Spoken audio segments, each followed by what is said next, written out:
Вітаю, друзі! Великдень в Україні тепер буде по-новому. Різдво українці святкували 25 грудня замість 7 січня, Покрову замість 14 жовтня, 1 жовтня. Офіційно ці свята перенесли. Я думаю, вже всі це знають. А от нарешті і Великдень вирішили перенести.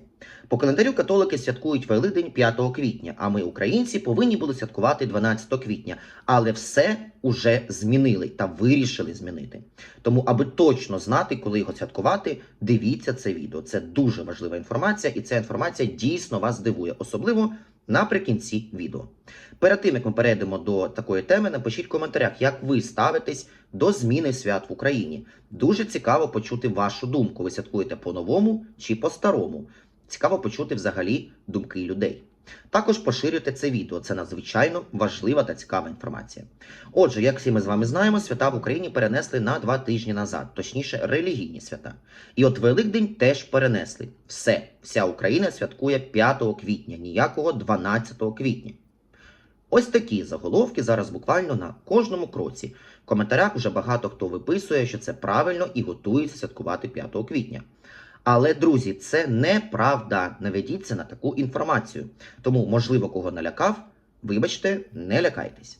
Звісно, ви можете святкувати, коли хочете, або, наприклад, взагалі не святкувати, але я думаю, все одно потрібно знати саме правдиву інформацію, особливо для віруючих людей.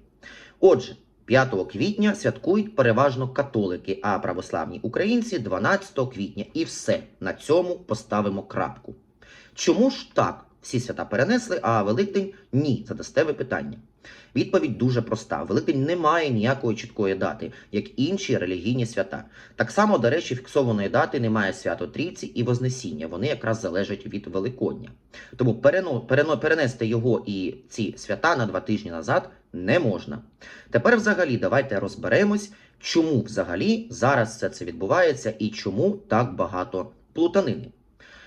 Перенесення церковних свят в Україні відбулося через перехід провідних церков на новий календарний стиль. Головною причиною стало прагнення відійти від російських церковних традицій і синхронізуватися з більшістю православних церков світу. Ось деякі деталі ключової цієї реформи.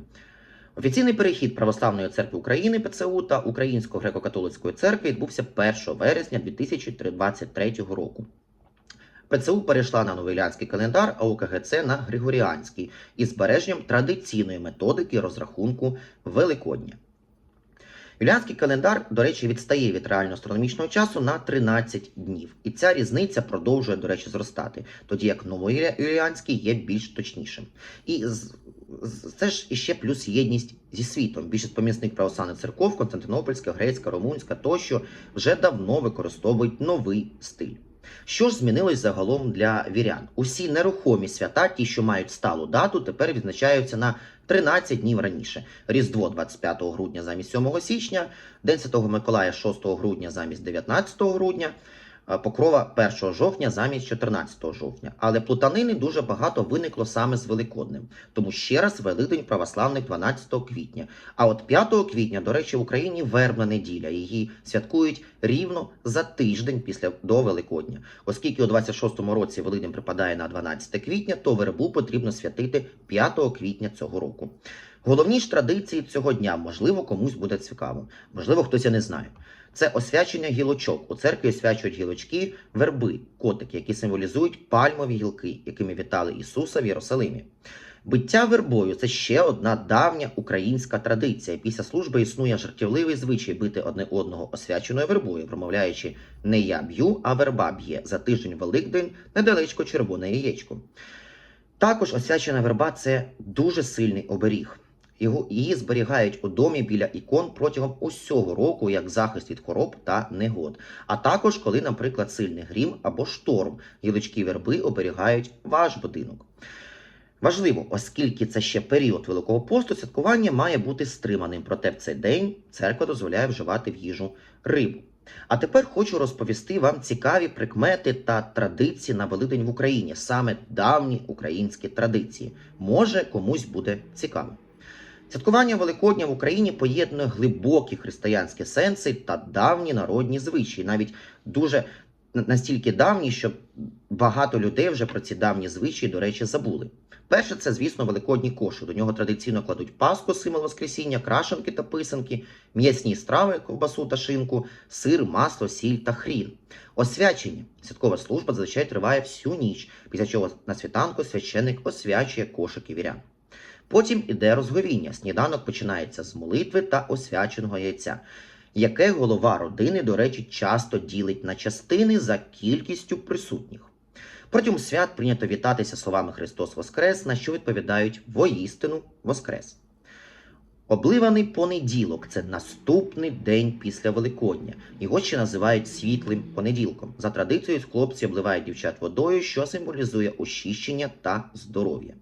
А тепер до цікавого. Народні прикмети на Великдень. Погода у цей день здавна вважалась провісником врожаю та взагалі всього літнього сезону. Якщо сонячна та ясна погода, вона обіцяє гарний врожай та дуже тепле літо. Дощ або хмари, якщо на Великдень дощі, то і весна буде дощовою, а врожай жита надзвичайно багатим.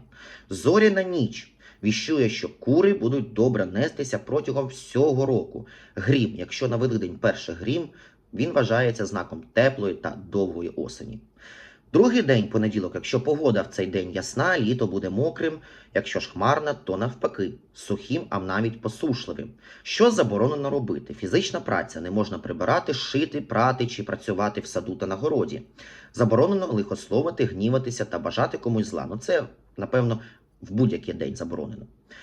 Викидання освяченого. Залишки освяченої їжі не можна викидати у сміття. Їх прийнято спалювати або закопувати там, де не ходять люди. Друзі, ось така була важлива та цікава інформація. Дивіться та читайте, будь ласка, тільки перевірені джерела, тому що зараз дуже багато спорів з приводу Великодня. Не забувайте ставити вподобайки під відео, це пальчик догори. Ну і підписуватись на канал, якщо ви ще не підписані. Наостанок я хочу сказати, як завжди, слава Україні та побачимось тут на Ньюзрумі.